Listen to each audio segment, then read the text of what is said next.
Dans ce nouvel épisode de l'Instant Outdoor, je reçois Cédric Goléa.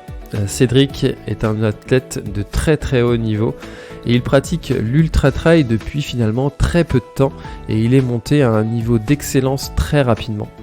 Cédric est aussi podologue et on parle avec lui de quelques conseils qu'il peut nous apporter à ce sujet-là. On parle aussi de l'importance de l'éducation de ses enfants pour l'apprentissage du dépassement de soi et aussi de leur donner le goût à l'effort, d'aller dehors, etc. Bref, tous plein de sujets qui me passionnent et qui, je l'espère, vous passionneront également. En tout cas, j'en ai vraiment aucun doute. On a passé un super moment avec Cédric et je vous souhaite une très très bonne écoute dans l'Instant Outdoor. Bon, alors aujourd'hui je suis en compagnie de Cédric Goléa et alors Cédric, tu ne le sais pas mais c'est un auditeur qui m'a recommandé de t'interviewer, de te recevoir sur le podcast. Donc voyez comme je vous écoute vous auditeurs, donc je suis très content de te recevoir aujourd'hui Cédric parce que j'ai entendu parler de toi aussi par un autre biais, le biais de Fartlek. Yes. Donc je suis très content de te recevoir aujourd'hui, comment vas-tu ? Salut François, merci. Ça me fait plaisir d'être en conversation avec toi, d'être invité. Par contre, ta petite première phrase m'interpelle. J'aimerais bien savoir, est-ce que je peux savoir quel est l'auditeur qui m'a recommandé? Parce que Eh ben ça écoute, m'intrigue. figure-toi que j'ai recherché ensuite après avoir vu passer une publication de Fartlek sur un de tes résultats, j'ai Ouais. recherché qui était cet auditeur et j'ai pas retrouvé son message. Ah Donc, là là là. mais je vais investiguer et je te dirai. Et puis si jamais il se reconnaît dans cette écoute et si j'ai toujours pas retrouvé, bah, qu'il n'hésite pas à se manifester et puis je te dirai qui c'est. Putain, j'ai un Aucun manager problème. secret là qui me recommande sur les podcasts. C'est bon ça?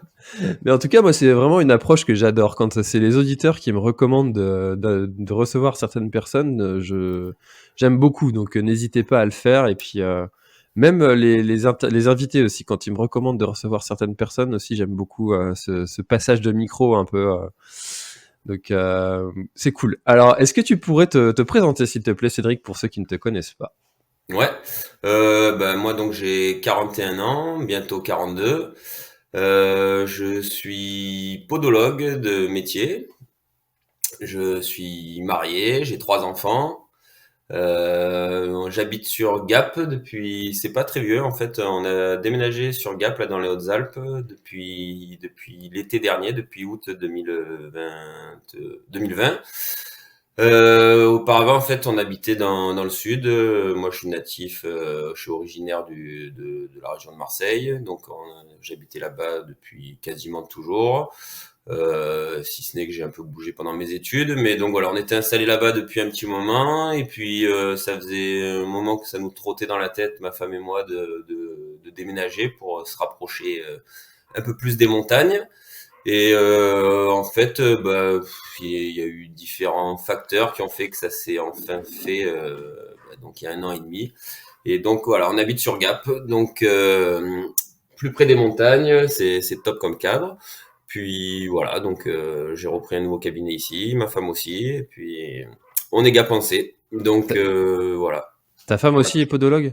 Ouais, tout à fait. Avant, en fait, on bossait dans le même cabinet, dans le sud, et ici, là, en fait, on est reparti sur 2 cabinets différents. Non pas que on s'entendait plus, mais en fait, c'était plus facile de repartir sur 2 petites activités que de retrouver une activité où on puisse bosser tous les deux, quoi. Donc voilà, on est reparti sur ce fonctionnement et ouais, on est content parce que c'était un choix de vie en fait. Avant moi, sur mon précédent cabinet, j'ai beaucoup bossé pendant 15 ans à faire des semaines de dingo et en fait voilà, c'est ce qu'on avait envie en fait de replacer en fait la famille et le temps qu'on a pour nous au centre de notre vie, donc moins bosser et plus profiter. C'est un choix de vie et on en est très content. C'est vrai que ça, c'est quelque chose qui me surprend toujours, ces quantités d'heures de travail que peuvent se mettre les kinés, les podologues. Quand tu vois Ouais, les amplitudes horaires, c'est assez incroyable et je me demande comment vous faites pour tenir la marée. bah en fait c'est ça, la face cachée de ces métiers, c'est qu'il y a tout le monde qui croit que le libéral c'est la teuf, t'es ton propre patron et du coup t'as la belle vie. Mais en fait, bah, la réalité c'est qu'il faut faire des heures et tu travailles énormément, donc c'est vrai que c'est compliqué. Après, c'est pour ça que moi j'ai fait ça pendant 15 ans, à travailler comme un fou, à essayer de jongler avec la famille, le sport. Et voilà, il arrive un moment où tu tires sur la corde et ça, il y a un moment où c'est trop quoi. Donc, je suis très content qu'on ait pris cette décision, même si c'était pas évident de tout lâcher, mais voilà, on l'a fait, on a sauté le pas et puis c'est fait. Qu'est-ce qui t'a attiré dans ce métier de podologue? Pour être honnête, ça, c'est pas une vocation, tu vois, c'est pas le truc quand j'étais jeune à me dire putain, je rêve de faire podologue. Mais en fait, la réalité, c'est que je suis arrivé, j'ai fait mes études, enfin le lycée, sans trop me poser de questions. Et puis comme beaucoup, je pense, en gros, le jour des résultats du bac, bah, je me suis dit oula, il faut que je trouve quelque chose. Donc, bah, moi, j'avais un cursus et des aptitudes sur les matières scientifiques. Du coup, j'avais envie de faire un métier de la santé. Et, euh, et en fait, en cherchant podologue, ça m'a bien plu parce que c'est un métier qui est assez varié en fait. Bah, t'as l'aspect podologie, donc tout ce qui est semelle orthopédique, t'as l'aspect soins des pieds, et du coup, tu touches un public assez varié et notamment des patients sportifs. Et donc en fait, moi, je me suis orienté sur ça. Voilà, c'était mon truc, c'était de faire de la podologie, des semelles pour les sportifs. Et voilà, donc c'est ce qui m'a plu dans ce job et que j'aime toujours d'ailleurs, hein. Donc Mmh. je veux pas dire que c'est ma passion ultime, mais j'aime mon taf et donc j'y vais avec plaisir. Mmh. Top. C'est un domaine qui t'a toujours intéressé, le sport? T'as toujours été sportif ou t'as découvert ça un petit peu sur le tard? Euh, non, franchement, j'ai toujours fait du sport dans ma vie, dans ma famille. En fait, j'ai un papa très sportif, très porté sur l'outdoor. Donc en fait, on a toujours fait du sport à l'extérieur. Quand j'étais jeune avec mon frère et mon père, on a fait énormément de rando, énormément de ski, de l'été on faisait du canyoning. Enfin, on faisait pas mal de sport à l'extérieur. Après, j'ai toujours fait des activités en club quand j'étais jeune. J'ai fait du tennis, j'ai fait du ski de compète là pendant plusieurs années. Et après, par contre, j'ai quand même eu une phase pendant mes études là de podologie où j'ai fait mon sport principal, c'était de faire la fête aussi, surtout. La Donc fameuse phase. voilà. Donc en fait, je travaillais mon endurance dans les boîtes et dans les bars. Et donc c'était un autre type de sport. Après, j'ai les premières années où j'ai ouvert mon cabinet, où je me suis consacré à bloc à mon cabinet, bah je faisais plus trop de sport. À part, on faisait de la rando le week-end avec ma femme, mais bon, on faisait plus grand-chose. Mais et finalement, après le sport est revenu et, notamment le trail qui du coup m'a redonné. Enfin plus que redonner, enfin d'un coup ça a été un nouvel élan et voilà. En fait, je suis plus sportif maintenant à 40 ans que ce que je ne l'étais à 30 ou à 20. Donc Mmh. Et alors donc comment c'est revenu, le sport du coup? Qu'est-ce qui a été le déclencheur? bah en fait c'est comment dire, je me rendais compte que je faisais vraiment plus assez de sport, ça me saoulait de passer vachement de temps enfermé dans le cabinet, donc je sentais que j'avais quand même besoin de faire du sport. Mais bah voilà, il y avait le problème du temps que je pouvais consacrer à l'activité sportive, qui était assez restreint. Et en fait, bah la course à pied, c'est rigolo parce qu'en fait, je n'ai jamais couru, hein. Par contre, ça, autant j'ai fait du sport, mais alors la course à pied, j'en ai jamais fait de ma vie, si ce n'est comme tout le monde au collège et au lycée, quoi. Mais et en fait, il y a quelques années, on a des amis qui faisaient du raid aventure et de la course d'orientation et en les fréquentant, je les entendais nous parler de ça, mais ça m'attirait pas plus que ça parce que vu que je courais pas. Et en fait, c'est ma femme qui a eu l'idée de nous inscrire sur un petit raid d'aventure, comme ça, un petit défi. Et du coup, ben voilà, c'était un raid qui se passait dans les Hautes-Alpes d'ailleurs, à Embrun. Et en gros, le mois avant le raid, on s'est dit, putain, il faut quand même qu'on fasse 2, 3 entraînements. Donc, je suis allé courir 3 fois. J'ai dû faire des sorties à chaque fois d'un quart d'heure, 20 minutes. Pareil, j'ai fait du VTT. On sortait 1 heure. On avait l'impression d'avoir fait un exploit de dingue. Et donc, en fait, on a fait ce raid. Et ça nous a amusé, quoi. Et, euh, et après, en fait, du coup, moi, il y a juste après ma femme qui est tombée enceinte de notre troisième enfant. Et je sais pas s'il y a un lien de cause à effet, j'ai pas étudié la psychologie, le rapport à ça, mais en tout cas, c'est à partir de cette période que je me suis dit, allez, Cédric, faut que tu te reprennes en main. Je me suis mis un tout petit peu à courir. Et en fait, très rapidement, je me suis inscrit sur une course. Et en fait, ça m'a plu. Et voilà, c'est parti de là. Et depuis, je cours. Donc ça, c'était en 2015. Ouais, ouais, tout à fait. En fait, enfin un peu non. Mon fils, il est né en 2015, le troisième, mais donc ouais, c'était l'automne, hiver 2014-2015, ouais. Et alors du coup, les débuts, comment ça s'est passé? Parce que, passer de réussir à courir, 1/4 d'heure, 20 minutes, faire un petit raid, et puis, se dire, je ça y est, je m'y mets. Comment ça a été les débuts? Franchement, ça a été assez rapide en fait.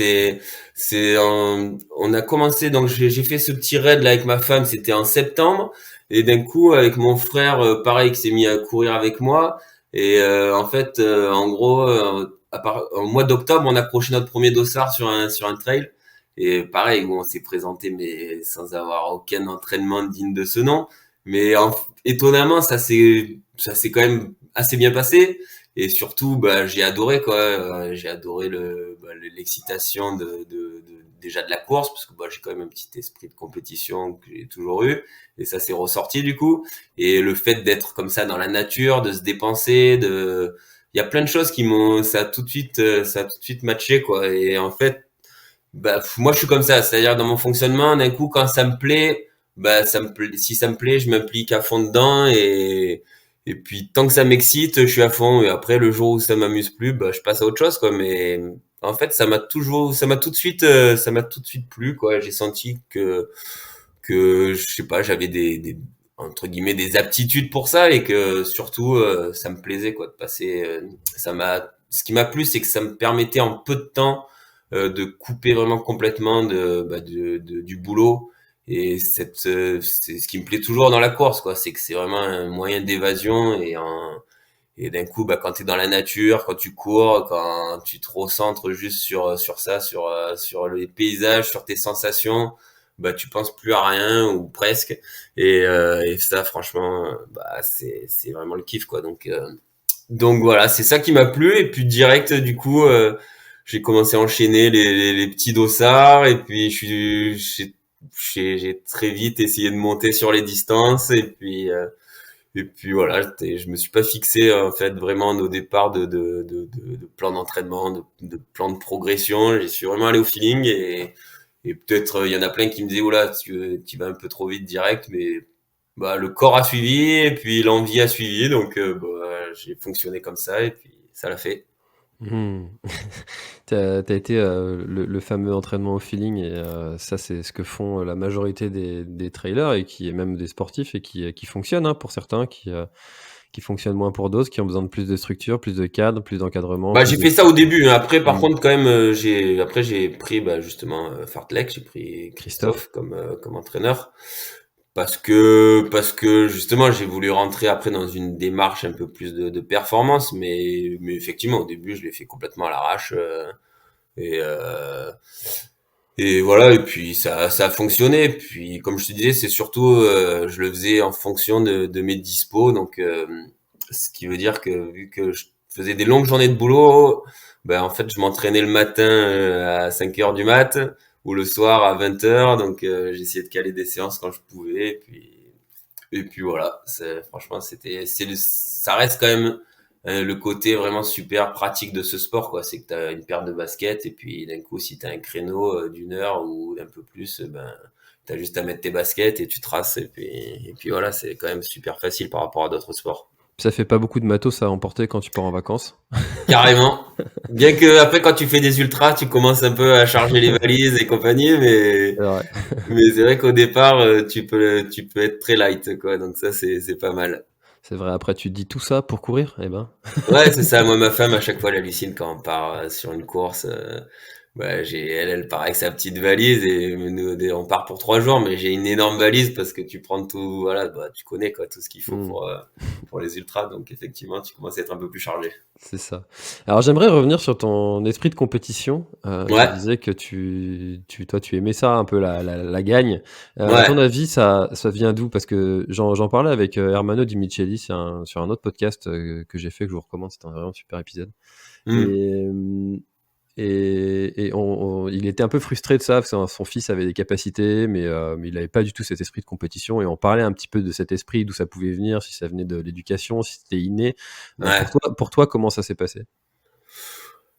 C'est difficile d'être affirmatif, enfin vraiment d'avoir une réponse sûre, mais enfin j'aurais quand même tendance à dire que moi ça vient de l'éducation, parce que ça vient de mon père, je pense.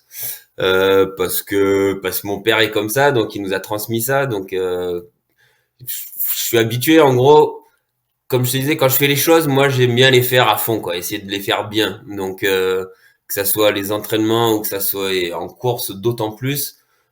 Quand je suis sur une course, évidemment que j'y suis pour prendre du plaisir, mais ouais, ce qui m'excite, c'est de, je dis pas de gagner parce que après j'ai malheureusement j'aurais bien aimé, j'aimerais bien être meilleur, mais je veux dire j'ai pas le niveau des vraies élites, mais voilà, le but c'est d'essayer de te pousser le plus loin que tu puisses, quoi. Donc et finir ta course en te disant bah voilà, j'ai essayé de jouer, et puis je suis à ma place, quoi. Donc mais effectivement moi quand je suis en course, ça me transcende, quoi. Donc à partir du moment où je suis sur la ligne de départ, à partir du moment où je suis dans la course, ce qui me plaît, voilà, c'est ça, c'est d'être au fight, avec si c'est pas avec les premiers, c'est ceux qui sont à peu près avec toi, quoi, dans la course. Et donc j'essaye de jouer le plus possible, quoi. Donc mais ouais, je pense que ça vient de mon père parce qu'il nous a toujours poussé dans ce sens,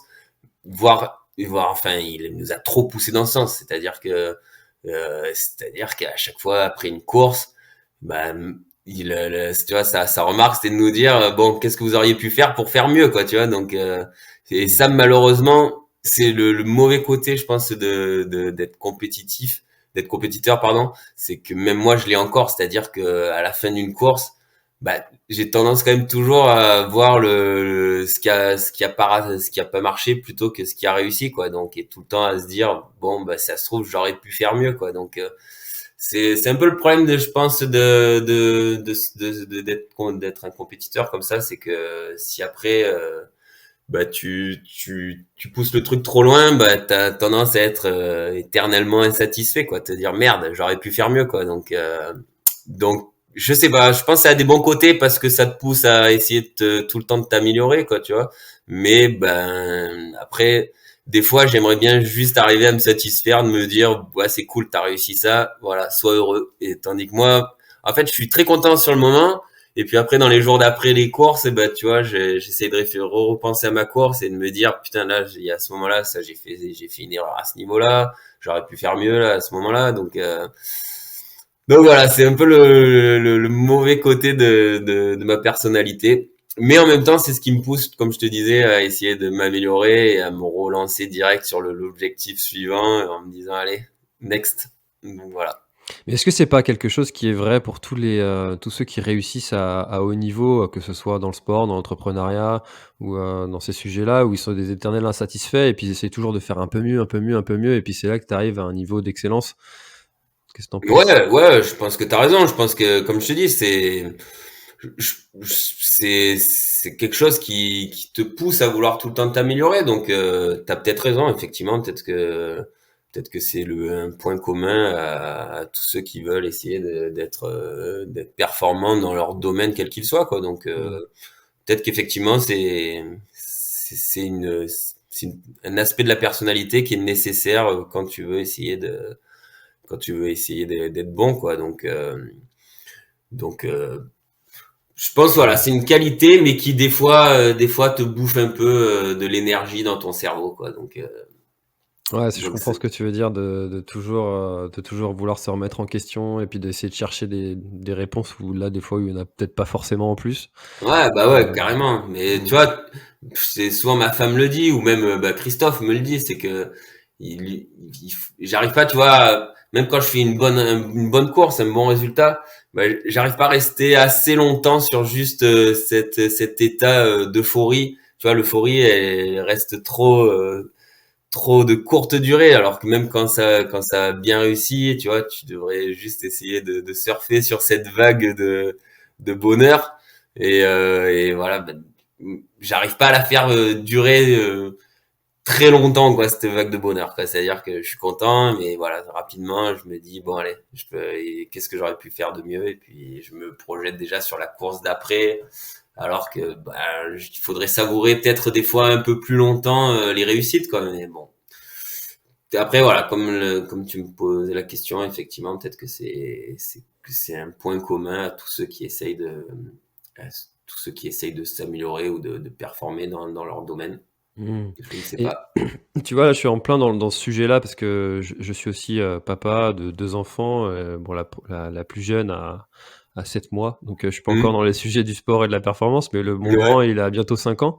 Donc tu vois, on arrive d'accord. en plein dedans à le pousser, à le forcer, enfin pas le forcer, mais tu vois, même quand il pleut, à sortir des fois, tu vois? Enfin, on est dans ces sujets-là un peu, Hmm. quand même à 5 ans, tu essayes de lui inculquer des choses, mais sans vouloir forcément, le pousser, le forcer. Est-ce que toi, c'est quelque chose, que tu reproduis aussi avec tes enfants et est-ce que tu as trouvé justement cette limite entre le papa relou qui qui veut forcer Ouais. ses enfants à le faire sortir et le papa qui veut inciter ses enfants à bouger pour des bonnes valeurs? Ouais, c'est une très bonne question parce que tu vois, bah tu es en train de connaître ça, mais c'est vraiment un sujet qui me travaille énormément. Et de toute façon, bah, l'éducation, c'est super compliqué, quoi. Je sais pas, je vais pas dire que enfin, malheureusement, je n'ai pas la recette magique, mais c'est quelque chose qui me travaille quand même pas mal. C'est-à-dire que justement, j'aimerais réussir, voilà, leur inculquer des bonnes valeurs, mais sans pour autant, voilà, être dans l'excès, c'est-à-dire qu'ils arrivent à trouver leur équilibre. Et je pense que ce qu'on a réussi à bien faire avec ma femme, c'est on leur a, pour l'instant, sur les trois, on leur a vraiment donné le goût d'être dehors. C'est-à-dire que, on a trois enfants qui adorent se dépenser, qui adorent être dehors, qui adorent marcher. Et, tu vois, ils passent pas leur temps devant la télé, devant les écrans. Mais, donc ça, c'est une réussite. Mais par contre, tu vois, là, je vois mon aîné qui, lui, a 12 ans et qui fait pas mal de sport. Il est en sport-études de hand. Et lui, justement, alors, il a hérité de ma personnalité. Donc, quand il fait du sport, il se donne à fond. Mais à l'école, c'est pareil, il se donne à fond. Mais voilà, par contre, il est vraiment dans l'excès, c'est-à-dire que quand ça marche pas, bah, il est miné, quoi. Donc, et ça me fait chier pour lui, quoi, parce que tu vois, il a des fois, c'est disproportionné. Donc, enfin, que ça soit au niveau des résultats scolaires, que il est tellement habitué à avoir des excellentes notes que genre il a un 15 et il est effondré. Et en sport, c'est pareil, quand ça se passe pas comme il voudrait, bah, il est vraiment, enfin, il est trop touché, quoi. Donc, tu vois, je veux pas qu'il développe ça de façon excessive, même si ça me plaît qu'il s'implique à fond dans tout ce qu'il fait. Mais voilà, après, tu vois, je me rends compte justement des fois que ça le rend malheureux sur des trucs, enfin, sur des trucs en plus sans importance pour l'instant, tu vois, il est pas sur des championnats du monde, des compétitions, mais à son niveau, il se met une énorme pression, quoi. Donc, c'est super compliqué, quoi, au niveau de l'éducation, de savoir comment placer le curseur, quoi. Bon, je sais pas, on essaye, ma femme et moi, de leur donner des bonnes valeurs, qu'ils aiment le sport, mais voilà, on veut ça soit quelque chose qui soit un loisir, mais pas d'un coup, je veux pas que mon fils, tu vois, que ça commence à le bouffer, quoi. Mais voilà, donc je sais pas si tout se passe par l'éducation ou si c'est un facteur, comme tu me posais la question, si c'est inné, si c'est dans sa personnalité. Donc bah je sais pas, on essaye des fois d'arriver à lui faire relativiser les choses et à lui faire comprendre que de toute façon, ça fait partie de la vie, quoi. Donc des fois ça sourit, des fois ça sourit pas. Et puis voilà, quoi. Mais c'est une vaste question, donc je sais pas. Tu me diras toi comment ça se passe d'ici quelques années, mais voilà. Quand j'en parle avec d'autres potes qui ont des enfants à peu près du même âge, c'est voilà, s'il y en a certains qui ont ce genre de comportement chez leurs enfants, d'autres pas. Donc moi, tu vois, je vois mes deux autres enfants qui sont plus jeunes, qui aiment le sport, mais pour autant, j'ai l'impression pour l'instant qu'ils sont un peu moins, un peu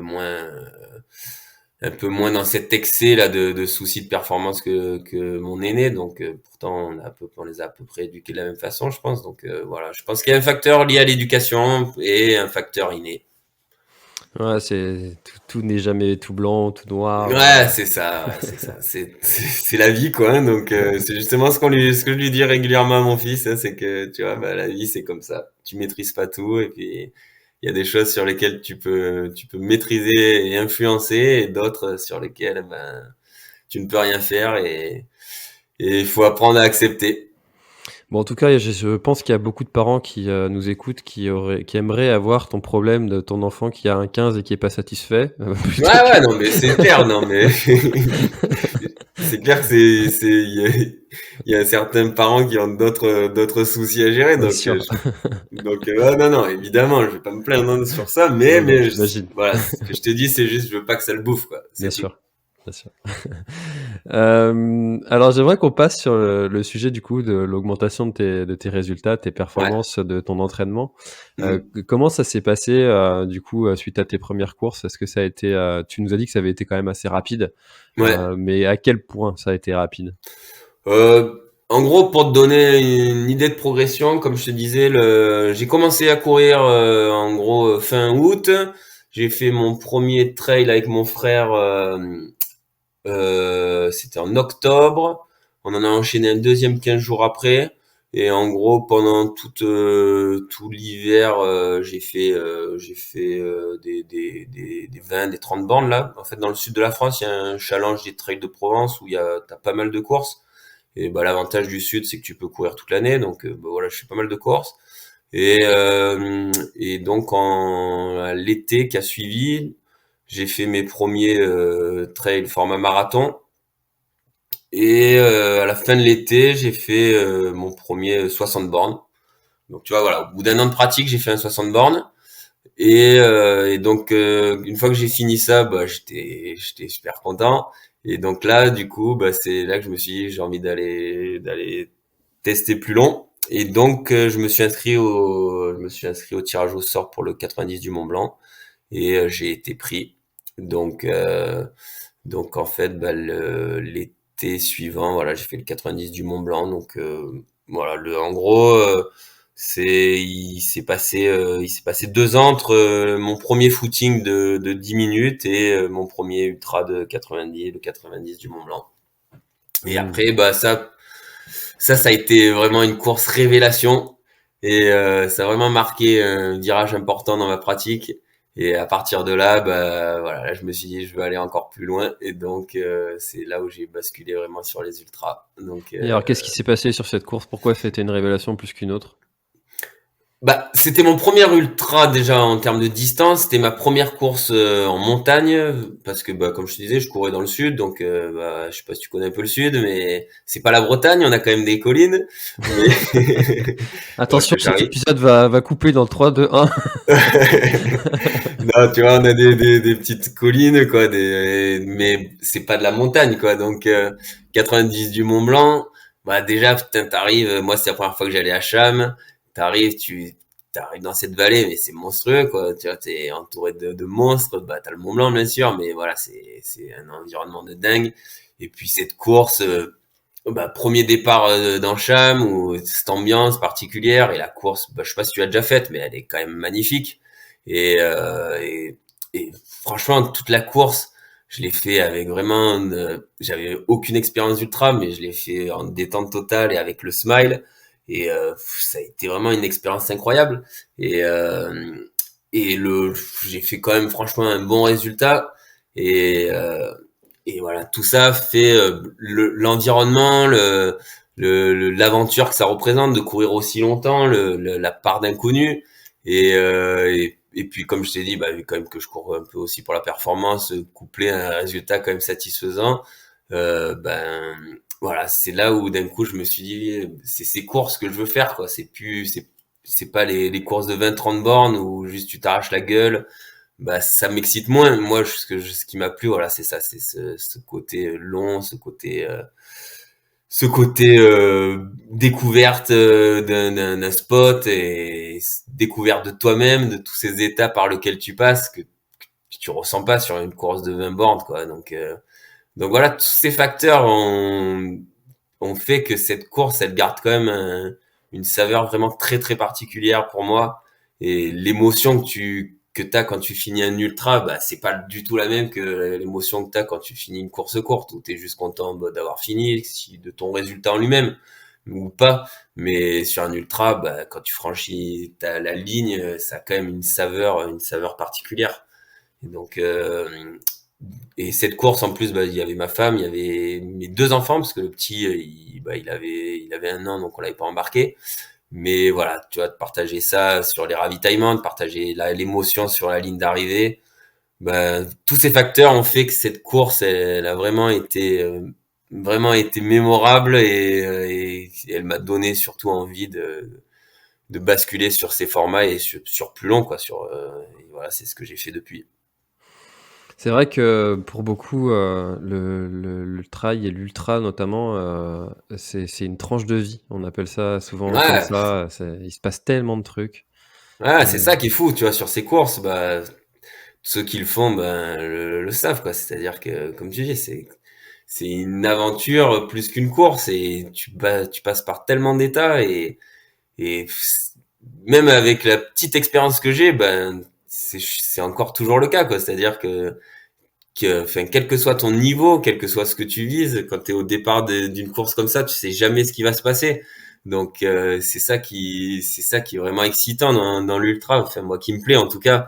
Et, et justement, tu sais pas ce qui va t'arriver et tu sais pas quels moyens tu vas devoir mettre en œuvre pour arriver à passer par surpasser les mauvaises phases et voilà, c'est franchement, ouais, c'est vraiment une aventure et comme tu dis, une tranche de vie à chaque fois sur ces courses. mmh. C'est vrai qu'on a beau être préparé, on a beau s'être entraîné, d'avoir donné tous les moyens avant, pour arriver au plus haut niveau, pour soi-même, au Mm. départ. Malgré tout, sur des distances comme tu fais, de 100-170, il peut s'en passer des choses. Ouais, Et tu as complètement. déjà eu toi des galères comme ça à surmonter? Ouais, bah ouais, ouais, c'est clair que, enfin, c'est malheureusement, je dirais enfin, à chaque course, t'en as des galères, hein, donc après, elles sont plus ou moins importantes. Euh, Après, oui, oui, là, franchement, j'ai des courses où j'ai bien morflé, quoi. La dernière en date, bah, c'est l'UTMB de cette année, enfin de l'année dernière, hein, maintenant, mais où, bah, franchement, j'ai vraiment subi la course au niveau physique, quoi. C'est-à-dire que je suis arrivé au Contamine, au bout de 30 bornes, j'étais déjà éclaté, quoi. Donc, et ça, tu vois, dans ton cerveau, ça te fait mal, quoi, parce que au- c'est la course, bah, enfin, c'était mon objectif principal et j'espérais vraiment faire une grosse course. Et là, d'un coup, dans ton cerveau, bah, tu comprends pas, quoi. Tu te dis, putain, je suis parti pour 170 bornes et qu'est-ce qui se passe, quoi. Au bout de 30 bornes, je suis flingué.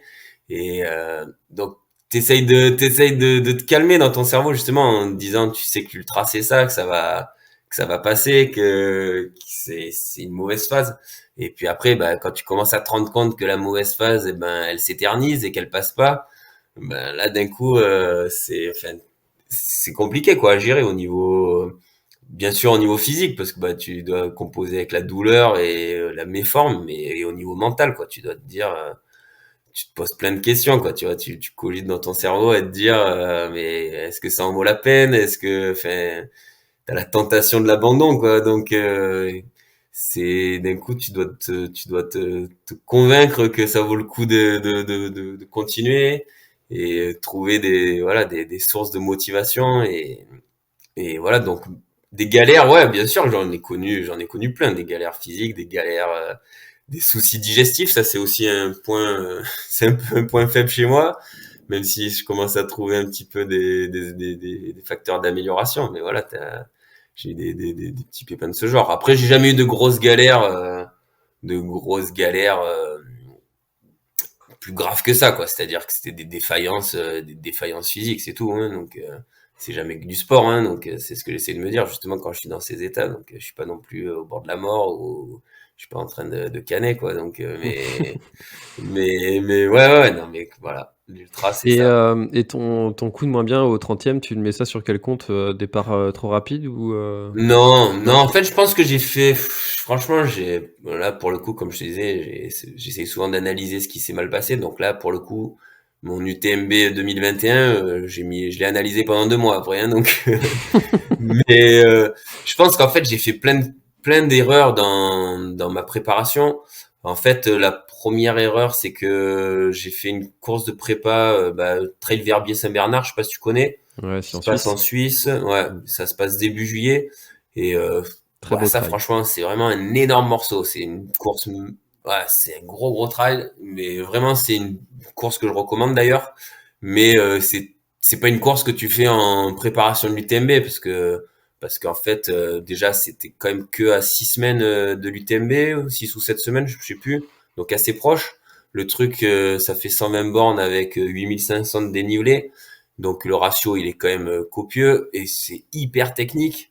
Donc franchement, c'est une très grosse course. Et après, en plus, moi, je l'ai pas fait comme une course de prépa, c'est-à-dire que je l'ai fait à bloc. Et Je me tu suis termines 6e vraiment, sur celle-là? ouais, je termine Ouais. sixième. Je me suis quand même bien déchiré. Et donc, je pense que ça, déjà, ça a été quand même physiquement, ça m'a bien impacté. Et après, là où j'ai fait une erreur, c'est que justement j'ai sous-estimé la récupération derrière. C'est que dans un souci justement d'essayer d'être le plus performant possible à l'UTMB, j'ai voulu direct quasiment repartir. Je suis reparti à l'entraînement. J'ai continué à charger au taquet entre Verbier et l'UTMB et chanter en plus que j'étais cramé, quoi, tu vois. Mais tu te dis c'est pas grave, ça c'est une prépa d'ultra, c'est normal d'être fatigué. Donc je me suis pas du tout écouté, j'ai continué à rentrer des grosses séances sur un état de fatigue et j'ai accumulé de la fatigue. Donc ça a été une faille. Et en plus par-dessus ça, 3 semaines avant l'UTMB, j'ai voulu aller faire une roco avec des potes et la roco où à la base je m'étais dit avec Chris d'ailleurs qui m'avait dit ok tu le fais mais vraiment cool, tu vois, je l'ai fait avec des potes et tu te chauffes avec les potes et puis en fait on l'a fait en 3 jours et on l'a fait bien appuyé quoi et et voilà, donc en fait je pense que ça a été la dernière couche de trop et donc voilà, je pense qu'en fait je suis arrivé à l'UTMB vraiment trop fatigué. Donc, franchement, j'ai pas pris un départ vraiment très rapide. J'étais sur les mêmes bases que sur l'UTMB que j'avais fait 2 ans avant.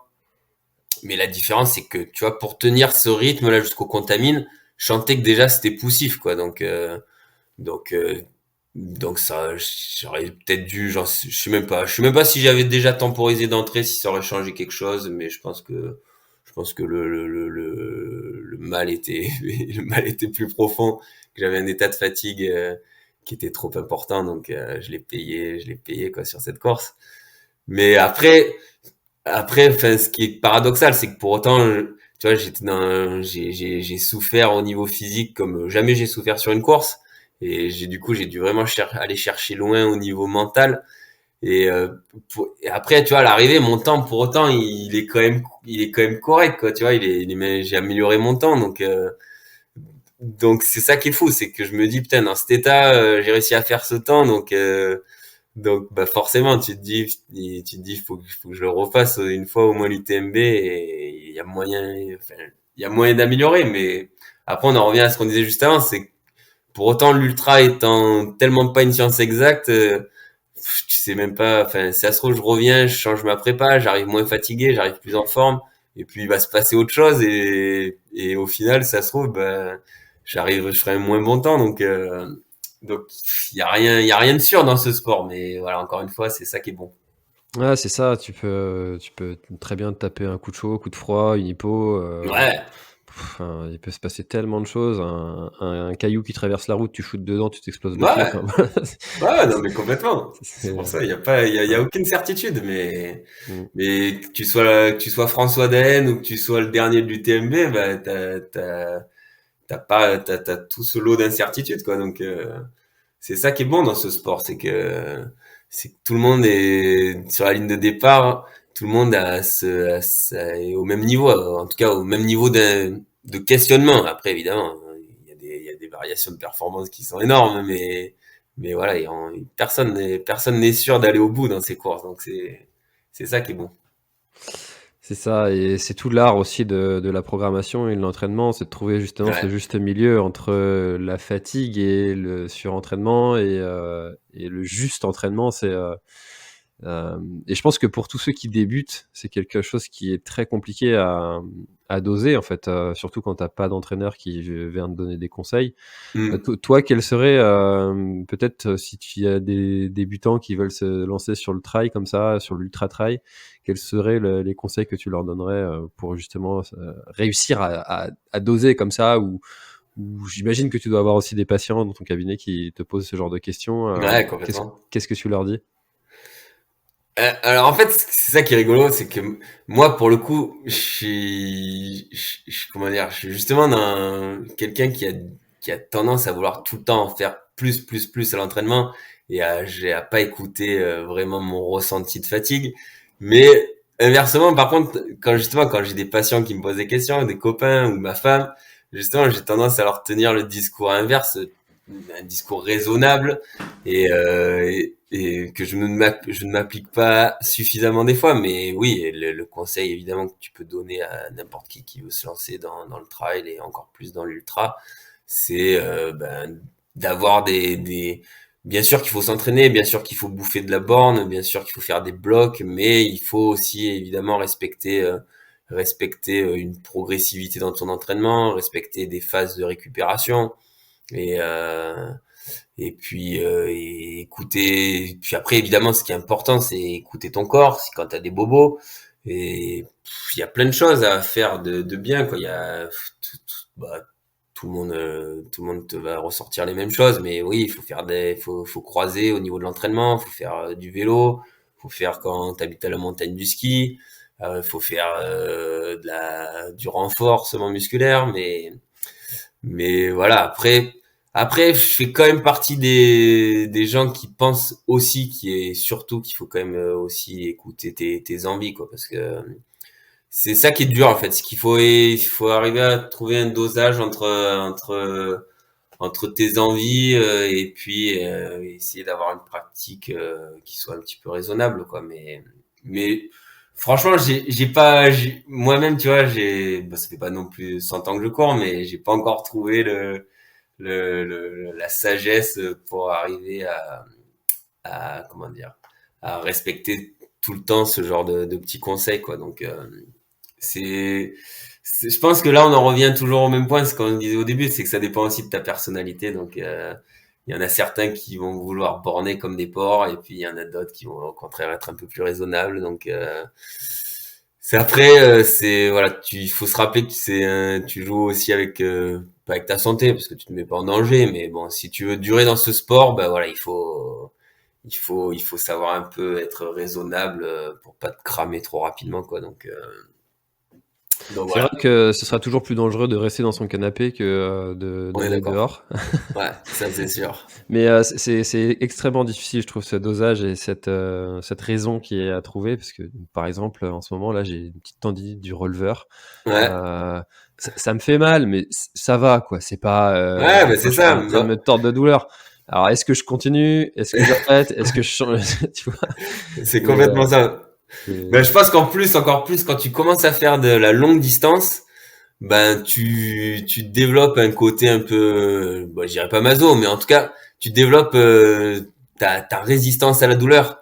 Donc en fait, ben moi je suis comme toi, c'est-à-dire qu'il y a évidemment il y a plein de fois où j'ai des petites douleurs qui se réveillent Et puis tu te dis, bah, comme tu viens de dire, tu te dis ouais, bah ça va, j'ai mal, mais ça passe, ouais, ça m'empêche pas non plus de courir, donc bah tu cours dessus, quoi. Donc il y a des fois où bah ça, heureusement, ça finit par passer, mais il y a des fois où bah c'est une connerie, quoi. Tu vois, et moi en tant que professionnel de santé, quand je mets ma blouse et que je suis je suis le podologue, bah, si un patient il me dit ça, forcément je vais lui dire mais non non, il faut pas, quoi. Donc je dis pas que je suis pas, tu vois, la médecine d'ailleurs va dans ce sens. Je suis pas partisan de l'inactivité quand t'as une douleur, mais c'est là que par contre le fait de croiser, ça prend tout son sens, quoi. Donc tu vois, si t'as mal, bah toi par exemple dans ta pathologie des releveurs, bah typiquement forcément en courant, tu vas beaucoup plus forcer dessus qu'en faisant du vélo. Mm. Donc c'est là que je pourrais te conseiller de monter sur ton vélo, de faire du home trainer, tu vois, des trucs comme ça, et de temporiser un petit peu la course à pied. Mais voilà, je pense qu'effectivement, des fois c'est compliqué d'arriver à être sage, à être sage. Donc C'est exactement ce que je fais. J'ai acheté un home trainer et je me suis mis sur Swift. bah tu vois, c'est bon Euh, ça. alors, c'est bien pour l'hiver, mais je pense que j'en ferai pas toute l'année. Ah ouais, non, non, mais ça, on est d'accord. C'est clair que moi, c'est pareil, hein, j'en ai un de home trainer et, bah, l'hiver, c'est bien. Mais après, franchement, le home trainer, tu te mets des bonnes suées en peu de temps. Pour faire du qualitatif, je pense que c'est quand même super efficace. Sur 1 heure, tu peux vraiment faire de la grosse séance. Mais oui, comme tu dis, après, par contre, déjà passer plus de temps qu'1 heure le cul sur un entraîneur, c'est compliqué. Et après, quand il commence à faire beau et que t'as le soleil dehors et que t'as l'appel de la nature, c'est beaucoup, beaucoup moins sexy de monter sur ton entraîneur, quoi. Donc, C'est mais pour ça. l'hiver, je pense que c'est quand même un outil très intéressant. Exact. Ah, c'est vrai que j'ai été très surpris de ça, la quantité de sueur que tu dépenses, sur le Ah, home c'est trainer. Je monstrueux, hein. Oh! Mais on m'avait prévenu, on m'avait dit: «Mets une serviette en dessous». Ah, mais Et complet, hein. j'ai halluciné, ouais, ouais, ouais. Ce que je retrouve pas d'ailleurs dans le vélo. Alors après dans le vélo, tu as le vent qui va, venir te rafraîchir un petit peu, Ouais. mais je trouve ça hallucinant en fait la quantité, enfin bref. Non, mais je pense que c'est Mais ça, c'est hein, cool. c'est juste l'air, Mmh. c'est juste l'air que t'as pas, quoi, hein. Donc, quand t'es à l'extérieur, tu te fais, C'est ça, on m'a recommandé d'acheter un ventilateur, ouais, un ouais, moi aussi on ventilateur m'a dit, mais je connecté, l'ai jamais fait, hein. Donc, je voilà. continue à me faire mes flaques d'eau sous l'entraîneur. C'est ça, je me dis après toujours plus, qu'est-ce que c'est la suite? C'est le vélo qui monte tout seul, tu sais, il y a tu peux Ouais. incliner là, Ah ouais, j'ai vu ça, j'ai vu des pubs passer où maintenant ils font des home trainers carrément que t'as la route devant qui se monte c'est ça, pour simuler la pente. Ouais, bah, ouais, on n'arrête pas le progrès, hein. toujours plus. C'est ça. Alors toi, comment est-ce que tu trouves justement cette, organisation, familiale, qui est nécessaire à ta vie pro, perso et sportive, et comment est-ce que tu t'entraînes au quotidien? Est-ce que tu es du genre à te lever, très tôt le matin ou à te coucher très tard?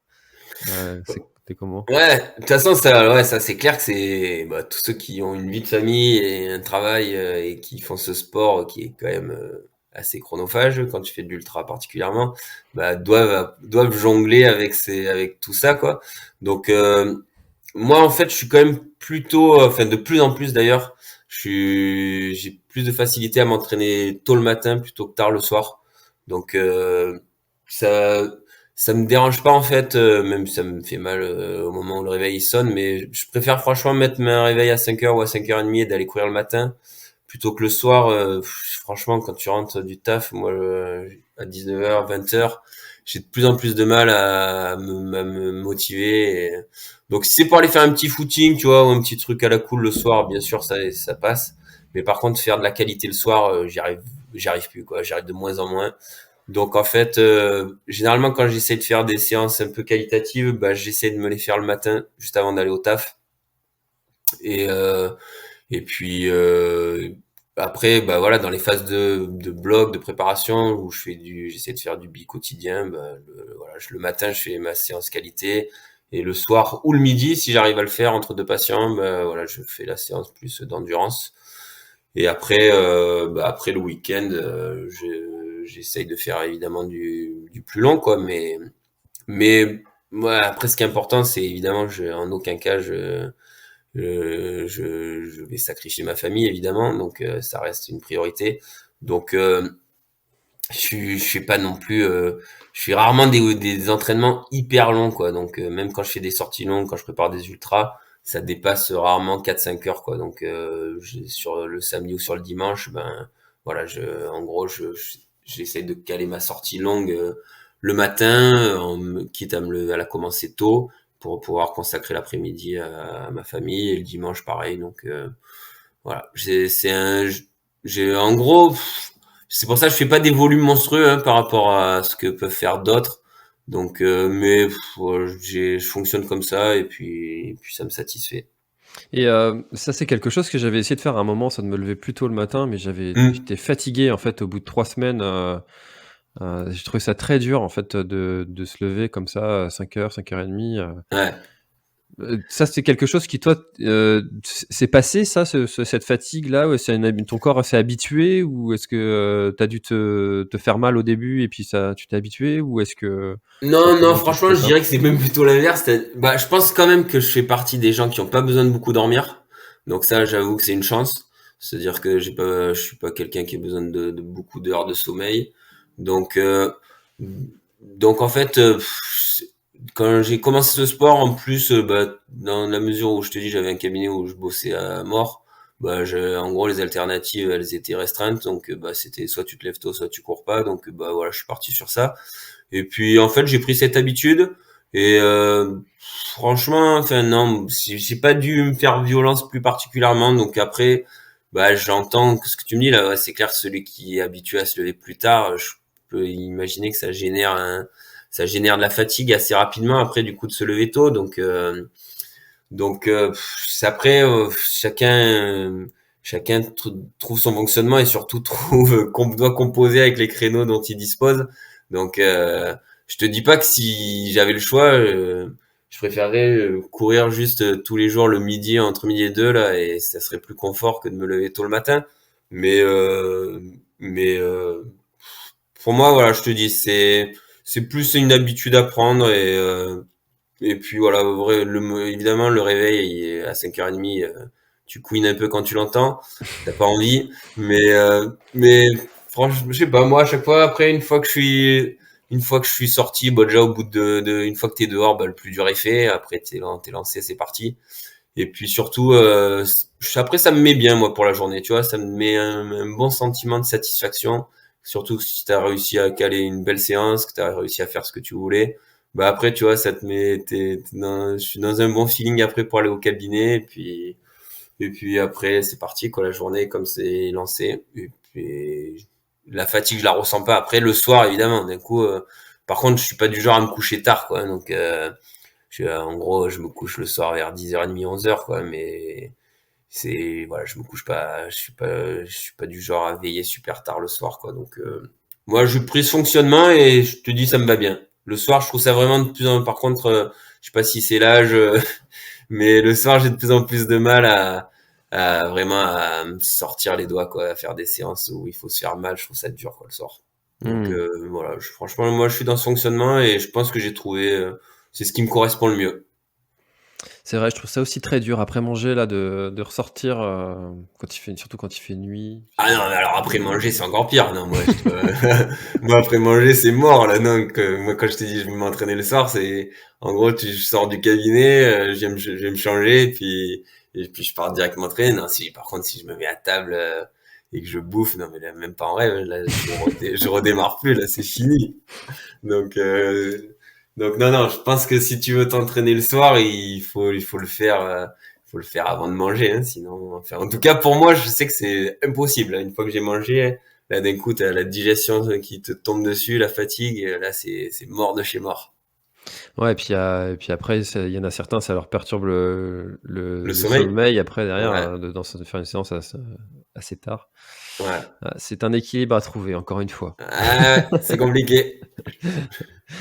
Alors, si tu avais un conseil, ça peut être difficile à répondre, hein, Ah. j'entends. Cette question est pas forcément facile. Un seul Mhm. conseil à donner à tous ceux qui nous écoutent, en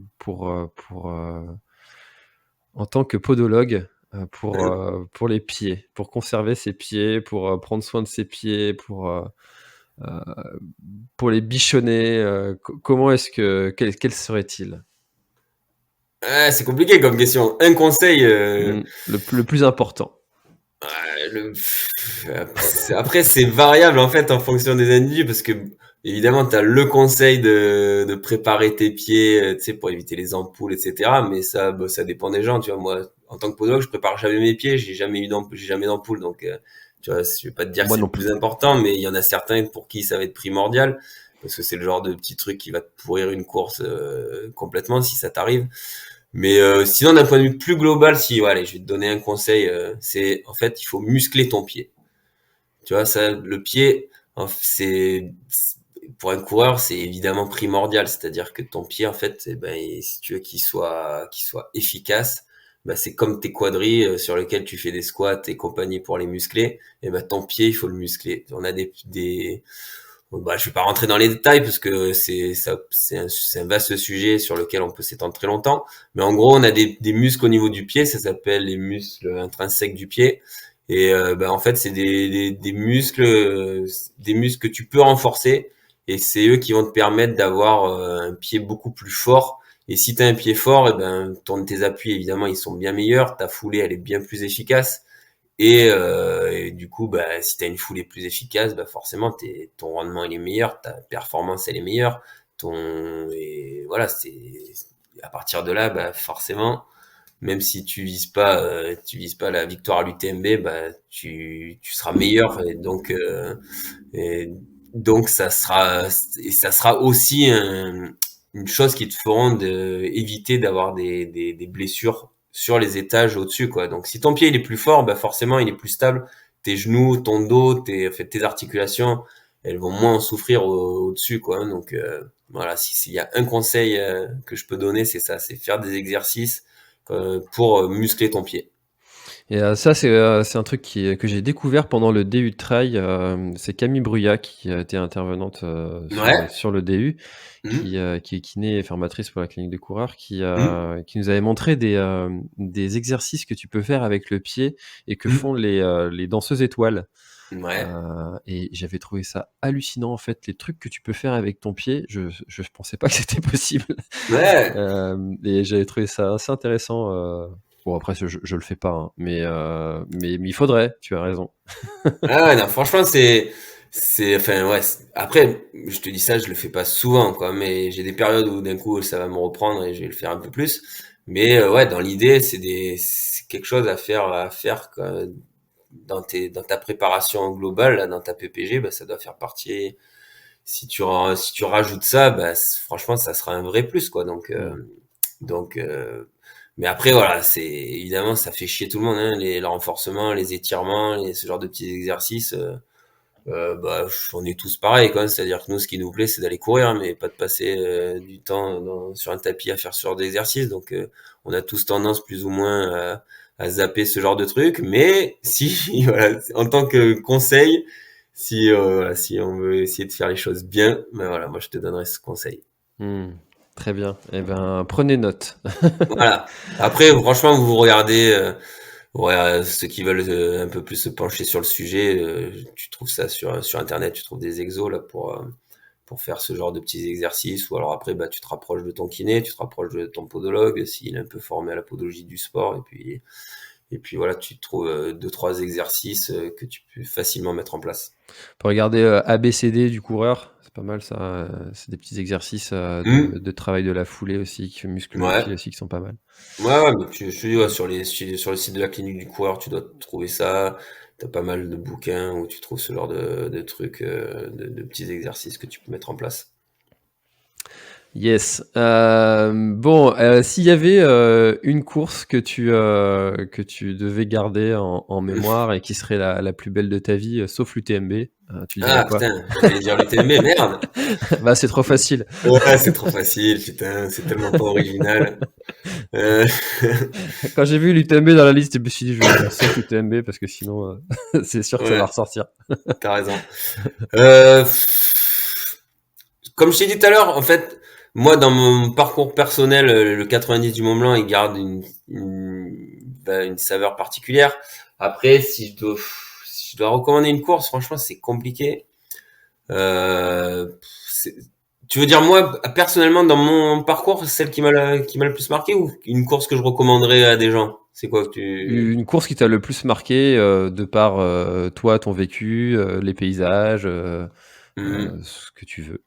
Bah tu vois la dernière que j'ai faite, j'ai eu la chance de partir courir en Thaïlande là au mois de décembre Mm. et ça a été quand même une course vraiment incroyable. C'est-à-dire que c'est la première fois que je courais en Asie et et en- et du coup ça a été une course complètement différente de tout ce que j'ai pu faire jusqu'à présent en termes de paysage, en termes d'ambiance et moi, j'ai toujours beaucoup voyagé quand j'étais jeune, quand j'étais même après adulte avec ma femme. On a fait pas mal de voyages avant d'avoir des enfants. Et, euh, et là, du coup, ça a été à nouveau quelque chose d'énorme, quoi. C'est déjà allé en Asie, mais jamais pour courir. Et là, ça m'a rappelé à nouveau pourquoi j'aimais voyager. Donc, en fait, cette course, bah évidemment, je la recommanderais à ceux qui veulent la faire, mais plus particulièrement, ouais, moi je dirais que moi ce que je trouve bien dans ce sport aussi, et c'est ce que j'essaye de faire, c'est pour ça que souvent j'essaye de pas refaire les mêmes courses. Bah, j'essaye de voyager en faisant une course en même temps et pour découvrir des super paysages. Donc après, franchement, c'est dur d'en faire ressortir une. Il y en a plein où j'ai vraiment adoré les lieux. Et celle-ci, comme je te dis, après j'ai couru à Madère 2 fois, c'est une super île, c'est que je recommanderais. Et le Mute, c'est vraiment une course à faire. Et voilà, franchement, moi j'aime bien les courses comme ça qui ont un côté aussi dépaysant et ça te permet à la fois, bah, évidemment, de faire ta course, mais à la fois de sortir de ton environnement et de découvrir des lieux, des lieux incroyables. C'est ça aussi que j'aime dans ce sport, en fait. C'est aussi ce que j'adore, ça justifie le voyage et de découvrir aussi des paysages que tu n'aurais jamais découvert autrement. Ouais, Mm, mm. ouais, moi aussi, franchement, je te dis, c'est vraiment aussi pour ça que je fais de l'ultra, quoi, parce que, bah, compte tenu de la distance, évidemment, que tu vas parcourir, bah, ça te permet quand même déjà de donner un bon petit aperçu des lieux, quoi. Forcément, quand tu fais 100 miles, eh ben, tu fais de la distance, donc, quand tu fais une course, tu vois, où tu traverses une île, ben, enfin, voilà, au-delà de ce qu'on disait tout à l'heure plus tôt, là, c'est déjà que l'ultra, c'est une aventure elle-même, mais là, en plus, ça te rajoute cet aspect, voilà, découverte des lieux, et ça, c'est quand même vraiment un truc que j'adore dans ce sport, et donc encore plus, justement, moi, j'emmène ma famille généralement sur les courses, et donc voilà, comme tu dis, ça permet de coupler à la fois des vacances, de découvrir un nouveau lieu et de faire le sport qu'on aime, quoi. Donc, j'ai pas répondu à ta question, je suis désolé, je peux pas te dire, C'est je ta peux pas te réponse dire, et elle me va. voilà, ça sera ma réponse. C'est pas, je dirais que ma course, la course que je recommande, c'est tout le temps la suivante qui va te permettre de découvrir un nouvel endroit et voilà. Ah, c'est une belle réponse, ça. Ouais, ça sera la mienne en tout cas. Voilà. Cédric, on arrive déjà à plus d'une heure. Je viens de regarder le chrono. Oh merde, ouais. Putain, j'ai encore plein de choses à te dire, quoi. Va falloir que tu me réinvites, quoi, hein. Eh ben, avec grand plaisir, hein. Écoute, est-ce que il y a quelque chose dont on n'aurait pas parlé et que tu aurais aimé ajouter pour peut-être clôturer notre échange? Non, non, non, non, franchement, la seule chose que je peux nous souhaiter, c'est de pouvoir continuer le plus longtemps possible à pratiquer notre sport, que notre corps nous laisse le faire et que ce putain de Covid nous laisse le faire aussi. Mais voilà, non, franchement, j'ai pas un point particulier à faire. Juste qu'on profite de la vie, qu'on profite de la nature et puis il faut passer le plus de temps possible dehors tant qu'on peut le faire. Cool. Et où est-ce qu'on trouvera en 2022? Sur quelle course on pourrait te trouver? Ah bah ça, tu vois, c'est une vaste question puisque j'y ai pas encore moi-même répondu. J'ai envie justement, comme je te disais, de changer un peu mes habitudes. Donc en fait cet hiver, je pense que parce que là j'ai quand même fait une grosse saison en 2021, j'ai fait 6 ultras, donc j'ai quand même fini un peu sur les dents. Donc là, je pense que mon hiver, il va être un peu plus porté sur la montagne, donc je vais faire pas mal de ski. Donc je vais un peu décaler ma reprise course à pied, même si je continue à courir. Donc, mais par contre, je vais te donner la primeur de l'information parce que c'est quelque chose de très récent. Ça y est, j'ai ma première inscription, mon premier dossard, vrai dossard pour 2022. Et ça sera une grande découverte. Je m'attaque à la capitale. Je pars faire l'éco-trail. Tu vois. Ouh. Donc tu vois, complètement différent. Justement, c'est ce qu'on s'est dit, une petite réflexion. On en a discuté avec Christophe. Et voilà, j'avais envie de un peu de bousculer mes habitudes. Et donc là, en fait, je vais aller me challenger sur l'éco-trail qui est à milieu de ce que je fais d'habitude et qui correspond pas du tout à mes qualités de grimpeur. Là, mais justement, je me dis que ça va me permettre de faire un hiver différent. Je vais essayer de courir un peu plus, un peu moins de faire de volume, mais faire plus de la vitesse. Mhm. Et je pense que ça peut pas me faire de mal. Et bon, je pense que je vais me prendre une bonne grosse branlée quand même à l'éco-trail, notamment par notre ami casquette verte. Je pense qu'il Ah, qui va être sur son terrain de jeu. Donc la saison va commencer par là. Après, le seul autre jalon que j'ai déjà posé, c'est que je suis inscrit sur le Lavaredo au mois de juin. Donc ça c'est cool, je vais découvrir les Dolomites. trop bien. Donc ça, je pense que ça va être bien. Et voilà, en fait, tu vois, pour l'instant, ma saison, c'est encore pas une page blanche parce que j'ai quand même voilà ces deux événements. Mais je sais pas trop. Pour le reste, je sais pas encore. Je m'accorde encore un peu de réflexion parce que, comme je te disais, j'ai envie de faire des choix sur des courses qui m'excitent, quoi. Donc moi, ce qui me plaît, c'est de prendre le départ quand t'es au départ d'une course, que ça a un sens, quoi. Tu vois, tu te dis, tu saches pourquoi t'es là, quoi, pas juste pour accrocher un dossard, mais que tu te dises, que tu te dises, ouais, c'est cool, putain, je vais partir sur un parcours qui m'excite. Donc, voilà, je me laisse encore un peu de temps j'ai évidemment des tonnes d'idées, c'est pas ça qui manque, mais voilà, justement, j'ai envie de faire les bons choix. Et je pense que cette année, je vais faire un peu moins de courses que l'année dernière, mais voilà, pour essayer d'être plus performant sur les courses sur lesquelles je m'aligne. Parce que voilà, comme je t'ai dit, je pense que ça a été une erreur que j'ai faite l'année dernière à en faire trop et à avoir un état de fatigue excessif que j'ai traîné pendant plusieurs mois. Donc, je vais en faire moins, mais essayer de les faire bien. Et du Hmm. coup, vu que j'en fais moins, j'ai pas envie de me tromper sur le choix des courses. Donc, mais bon, il va falloir que je me décide, quoi. Donc, d'ici quelques semaines, ça devrait être tranché. Top. Bon, eh ben Et toi, écoute, tu fais quoi cette année? ah, bah, je suis un peu dans le même état d'esprit que toi là. Tu vois, nous là, pour info, pour les auditeurs, on enregistre le 7 janvier et j'ai le dernier Rhum debout à Orvaux qui est prévu fin février. Ouais, Donc les courses en boucle là, tu fais le hamster pendant 24 heures ouais, maximum. ouais, ouais. Et puis après, il y a pas mal de choses que j'ai envie de faire, mais il y a rien qui est validé, écrit encore définitivement. Mhm.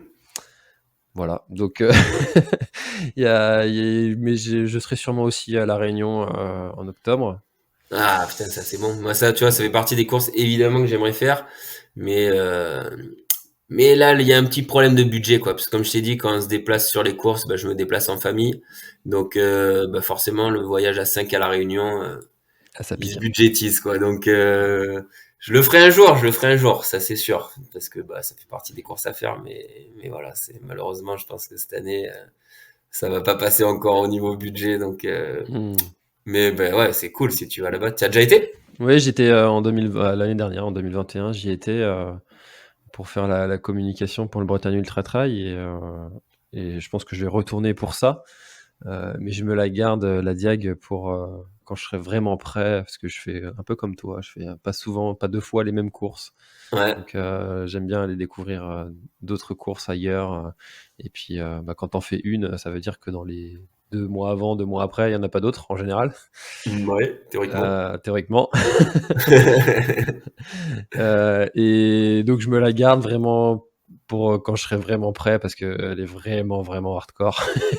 Ouais, ouais, vaut mieux y aller prêt, je pense, sur Ouais, celle-ci. voilà, je préfère en faire d'autres avant, quitte à ce que ce soit des courses tout aussi dures, mais qui me font moins rêver, euh, pour être vraiment prêt pour y aller, même si je pense que je pourrais la terminer, mais bon, Je me la garde Oui. sous le coude pour Tu plus veux la tard. terminer, mais la terminer bien. Avec la Bien faire manière. les choses. Voilà, exactement. Donc, Voilà. je comprends. Mm. Où est-ce qu'on peut te retrouver et te suivre, Cédric? Sur les réseaux sociaux, bien sûr, j'ai une page Facebook, je suis sur Instagram, sur LinkedIn, et puis ceux qui veulent me retrouver en vrai, je suis sur Gab, donc je suis pour partager des sorties pour ceux qui sont dans le coin, etc. Donc c'est avec grand plaisir que je le ferai, mais voilà, sinon sur les réseaux sociaux, bien évidemment, on peut me retrouver. Trop bien. Eh ben, écoute, merci beaucoup Cédric d'avoir participé à cet épisode de l'Instant Outdoor. C'était un très grand plaisir de te recevoir et puis ben, peut-être à bientôt sur une course ou un événement organisé par Christophe. On verra. Ouais, merci à toi François pour l'invitation, c'était un plaisir aussi de discuter avec toi, et puis carrément, si jamais on peut se croiser, ça sera avec grand plaisir. Yes, à bientôt. Ouais, salut, bonne journée, bye bye. Cet épisode est maintenant terminé, merci de l'avoir écouté jusqu'au bout et si vous êtes encore là c'est sûrement qu'il vous a plu, alors n'hésitez pas à le faire savoir autour de vous, c'est la meilleure façon de faire connaître le podcast L'Instant Outdoor, parlez-en, partagez les épisodes, merci beaucoup pour votre fidélité et à très bientôt dans un prochain épisode.